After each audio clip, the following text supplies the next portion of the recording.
নবী সাল্লাল্লাহু আলাইহি সাল্লামের মিশন হলো মানুষকে আল্লাহর দিকে ডাকা, আর আল্লাহ বলছেন তোমাকে এই একটি অস্ত্র দিয়ে এটা করতে হবে। কোন অস্ত্র? প্রজ্ঞা।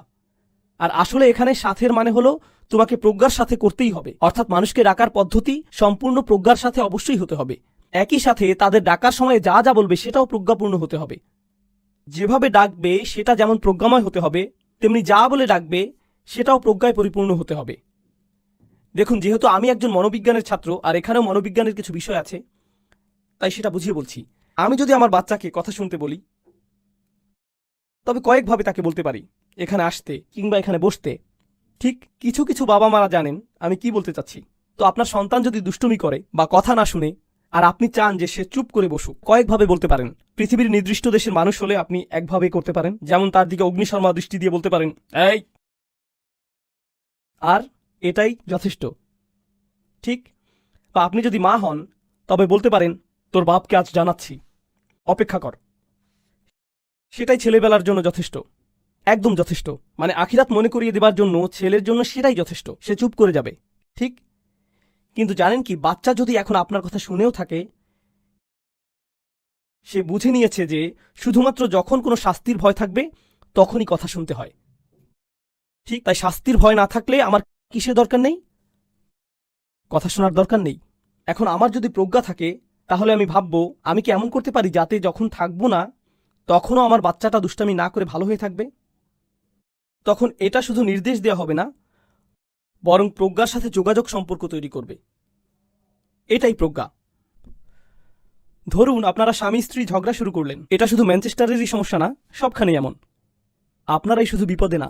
তো আপনারা ঝগড়া করলেন আর প্রত্যেকবারই একই বিতর্ক, একই কথার পিছের কথা, শতবার একই জিনিস হবার পর আপনি ভাবছেন তাই নাকি, আর তুমি যে, তাই নাকি, আর তুমি যে। আপনি জানেন এই বাক্য কেমন হবে, এটা তো এর আগেও আরো শত হাজারবার ব্যবহার করেছেন। আপনি জানেন এটা বলার পর অন্যজন থেকে কেমন প্রত্যুত্তর আসবে। আপনি জানেন এই বাক্য কেমন হবে, এরপর সেটার উত্তরে আপনি কি বলেন। আপনি সবকিছুই জানেন, একইভাবে শত হাজারবার খেলেই যাচ্ছেন, কিন্তু তবু আপনি কি করেন? ভাবেন যে না, আমাকে বলতেই হবে। এই আচরণের মাঝে কি অনুপস্থিত জানেন? প্রজ্ঞা। এখানে প্রজ্ঞা নেই, কারণ একই জিনিস করছেন, একই ঘটনা বুঝতে পারছেন না, সমস্যাটি ধরতে পারছেন না আপনি। তাই আল্লাহ তার রাসূলকে বলছেন তোমাকে কথা বলতে হবে। শুধু মানুষদের আল্লাহর দিকে আসতে বলাটাই যথেষ্ট নয়, তোমাকে মানুষদের প্রজ্ঞার সাথে আল্লাহর দিকে আসতে বলতে হবে, প্রজ্ঞাময় শব্দের ব্যবহার করতে হবে। আচ্ছা দেখুন, বাস্তব উদাহরণ দেই। যদি বড় কারোর সাথে কথা বলি, তবে তার সাথে কি বাচ্চাদের মতো করে কথা বলবো? যদি কোনো বিদ্বানের সাথে কথা বলি, তবে কি ছাত্রদের সাথে কথা বলার মতো করে কথা বলবো? একজন অপরিচিত মানুষের সাথে কি পরিবারের কারোর সাথে যেভাবে কথা বলি সেভাবে বলবো? না, আমাকে পরিস্থিতি দেখতে হবে, আমাকে সেই মানুষকে দেখতে হবে, আমাকে সেই স্থান দেখতে হবে, আমাকে প্রেক্ষাপট দেখতে হবে, বলার ঠিক সময় কিনা তাও দেখতে হবে, সবই দেখতে হবে। তাহলে সেটার অর্থ কি দাঁড়ায় জানেন? প্রজ্ঞার দাবি হলো যদি আপনি আল্লাহর পথে দায়ী হন তাহলে আপনাকে পরিস্থিতি সম্পর্কে খুব ভালো জানা থাকতে হবে। তো অনেক মাই আমার কাছে আসেন পৃথিবীর বিভিন্ন জায়গা থেকে। আমি চাই সব মায়েরাই যেন এই প্রজ্ঞা শেখেন। তারা বলেন আমার ছেলে কথা শুনতো, আমার মেয়ে আমার কথা শুনতো, এখন জানি না কি হয়ে গেল, আমার কথা আর শোনে না, নামাজ পড়তে বলি নামাজ পড়ে না। আপনি কি তাদের নামাজ পড়তে বলতে পারবেন? আমি জিজ্ঞেস করি তারা কখন থেকে কথা শোনা বন্ধ করলো? আমি জানি না। দয়া করে মনে করুন কখন থেকে তারা কথা শোনা বন্ধ করে দিল। যখন টিনেজার হলো তখন থেকে। আর তার কত আগে? আচ্ছা বলুন, তাদের হাতে মোবাইল কখন দিয়েছেন? এমন হবার পেছনে কারণগুলো কি দেখেছেন আপনি? তাদের কিভাবে আপনি নামাজ পড়তে বলেন? নামাজের সময় হয়েছে, নামাজ পড়ো। কি সুন্দর করে প্রজ্ঞার সাথে আল্লাহর দিকে ডাকার পদ্ধতি।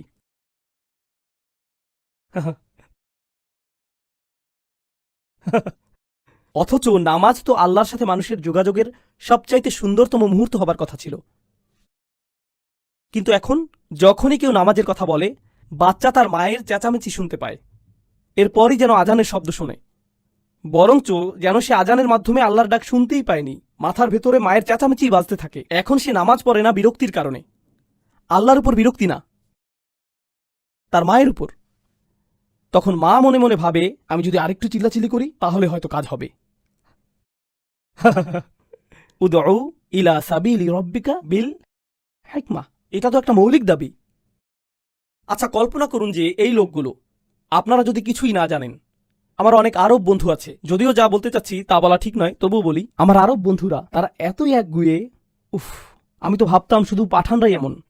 আমি পাঠান, কিন্তু আরবরা, উফ, এই আরবরা যেমন ছিল সেখান থেকে বদলিয়ে এখন যেরকম সেরকম বানানো কেমন কঠিন। তাদের সংস্কৃতিকে ফেলে দিয়ে, তাদের পদ্ধতি ছুঁড়ে ফেলে, তাদের পরিবারের বিরুদ্ধে যেয়ে, তাদের বড়দের বিরুদ্ধে যেয়ে যেভাবে তারা পরিবর্তিত হলো, আপনি তাদের শুধু বদলে যেতে বললেই তো তারা বদলাবে না, বরং নিশ্চয়ই তাদেরকে আল্লাহর পথে কোনো সিক্রেট রেসিপি দিয়ে ডাকা হয়েছিল। আর এই আয়াত অনুযায়ী সেই সিক্রেট রেসিপি হলো প্রজ্ঞা। আমি আপনাদের জন্য বলতে চাচ্ছি যে পুরো বিশ্ব পরিবর্তিত হয়েছে কারণ প্রজ্ঞার মাধ্যমে দাওয়া দেয়া হয়েছিল। এজন্যই আজ পৃথিবীটা এমন। আজ আমরা মুসলিম কারণ নবীজি এই নীতিতেই চলতেন, উদউ ইলা সাবিলি রব্বিকা বিল হিকমা। এটাই হিকমা। আমি শুধু আপনাদের দেখাতে চাচ্ছি যে কেন হিকমা এত জরুরি, তাই না? তো চলুন আরেকটু আগাই।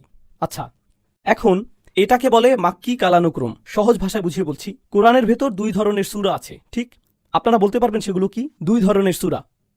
আচ্ছা, মাক্কি আর মাদানি। আমি যেগুলো জানি আর যেগুলো জানি না সেটা নয়, কিন্তু আমি এই কথা বলছি না, আমি বলছি মাক্কি সূরা আর মাদানি সূরা। তো এটা হচ্ছে মাক্কি সূরা সম্পর্কিত। মাক্কি সূরাগুলোর মধ্যে সবচাইতে আগে প্রজ্ঞার ব্যাপারটি মূলত দাউদ আলাইহিস সালামের ব্যাপারে বলা হয়েছিল।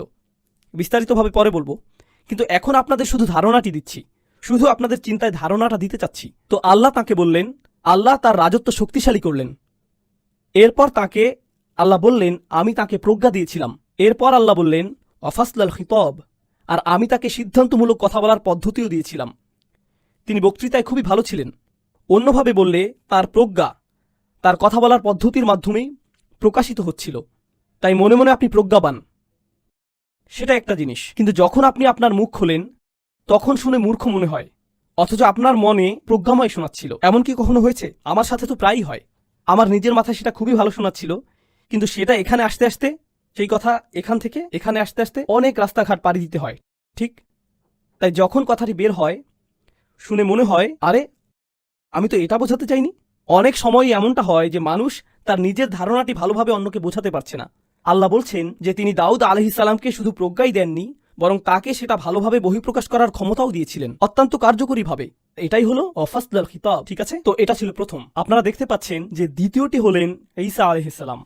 আল্লাহ কোরআনে এটা একাধিকবার বলেছেন। তার মধ্যে সবচেয়ে গুরুত্বপূর্ণটি মনে হয় এটা, ওয়ালাম্মা জাআ ঈসা বিল বাইয়িনাত ক্বালা ক্বাদ জি'তুকুম বিল হিকমা। খুবই মজার এটা। একমাত্র এই নবীর সম্পর্কেই কোরআনে এভাবে বলা হয়েছে। আল্লাহ বলছেন যে যখন আল্লাহ তাকে অর্থাৎ ঈসা আলাইহিস সালামকে প্রমাণ দিলেন, মানে তিনি সমস্ত প্রমাণ যখন সামনে আনলেন, ঈসা যখন মুজিজা দেখালেন, তখন লোকদের বললেন যে ইতুকুম বিল হিকমা, আমি তোমাদের কাছে প্রজ্ঞা সহ এসেছি। আমি তোমাদের কাছে কি প্রজ্ঞা নিয়ে এসেছি। এখন এই ব্যাপারটি স্পেশাল, কারণ আমরা কোরআনে ঈসার ব্যাপারটি একটু পর আবার দেখব। আমরা এই দৃষ্টিকোণ থেকেই তাকে দেখব। আল্লাহ বলছেন ঈসাকে বিশেষভাবে এক ধরনের কি দেয়া হয়েছিল? প্রজ্ঞা। আর তিনি গিয়ে তার কওমের কাছে বললেন, দেখো আমি তোমাদের কাছে প্রজ্ঞা নিয়ে এসেছি, যে ইতুকুম বিল হিকমা। এরপর অবশেষে এই ধারাবাহিকতায় আমরা আমাদের রাসূলুল্লাহ সাল্লাল্লাহু আলাইহি সাল্লামের কাছে আসছি। আল্লাহ বলছেন যালিকা মিম্মা উহিয়া ইলাইকা রাব্বুক মিনাল হিকমা, এটাই আল্লাহ আপনাকে হিকমত হতে দিয়েছেন। তো আল্লাহ এখন নবীজি সাল্লাল্লাহু আলাইহি সাল্লামকে বলছেন আপনাকেও হিকমা দেয়া হয়েছে। তো এখন পর্যন্ত 3 জন নবী পাওয়া গেল। আমরা দেখলাম দাউদ আলাইহিস সালামকে, মাক্কি কোরআনে কাকে? দাউদ আলাইহিস সালাম, এরপর ঈসা আলাইহিস সালাম, এরপর মুহাম্মদ সাল্লাল্লাহু আলাইহি সাল্লাম।